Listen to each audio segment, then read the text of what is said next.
You're listening to Mind Your Thoughts, where we talk about nothing and somehow everything. Welcome to the chaos. So let's talk about a classic, Beauty and the Beast, a childhood staple, Oscar nominated, a girl, a beast, and a castle. But here's the thing. If you strip away the Disney glow, you're left with a story where a woman is imprisoned, isolated, and eventually falls in love with a guy who locked her up. Yeah, when you put it like that, it doesn't feel like a love story. It feels like a case study. Today, we're unpacking the psychology behind Beauty and the Beast and what makes this fairy tale a little more complicated than it seems. From Stockholm Syndrome to codependency, this episode is for everyone who ever said, but he changes.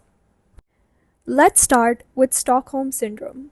It's a psychological phenomenon where people develop positive feelings towards someone who is harming or controlling them, especially in situations where they feel trapped, dependent, or powerless. It's a survival mechanism. Your brain starts to attach to the person in control because believing they care about you feels safer than accepting that you're at their mercy. And in Beauty and the Beast, Belle is taken prisoner in exchange for her father's freedom. She's told she can't leave. She's kept in a castle with a man who's unpredictable and aggressive. But over time, he softens, offers her food, gives her access to the library. And slowly, that shift from control to selective kindness creates confusion. It makes it harder for her and the audience to recognize that the foundation of the relationship is still captivity. The moment where he saves her from the wolves is framed as heroic, but she only ran into danger because he terrified her in the first place. Rescue doesn't erase responsibility. This is where attachment theory comes in. People don't form relationships in a vacuum. The way someone treats you, especially in a high stress environment, can shape how emotionally dependent you become. The beast flips constantly: anger, regret, charm, shame. That unpredictability creates what psychologists call anxious attachment. You never know what version of him you're going to get, so you cling to the positive moments like they're proof of progress.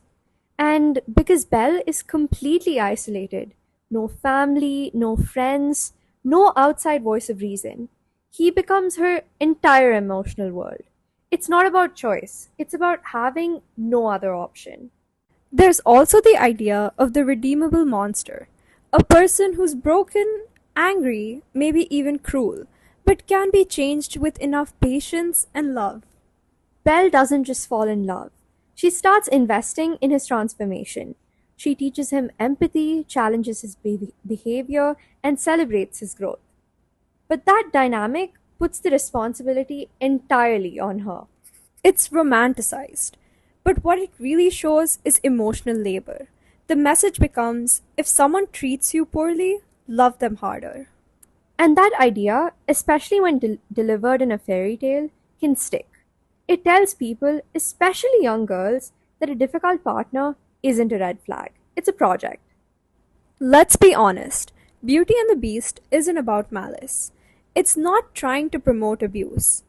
But it does blur the lines between growth and damage, and it packages emotional complexity as something sweet and simple.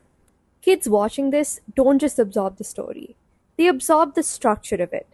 Love as sacrifice, pain as proof of care, and change as reward for staying. We're not here to cancel the classics, but we do think it's worth asking. If this story wasn't animated, would it still feel like love? So the next time you hear Tale as Old as Time, ask yourself, whose version of this tale are we still telling? This has been Mind Your Thoughts, where we talk about nothing and somehow everything. And as always, please don't quote us, especially not at your wedding.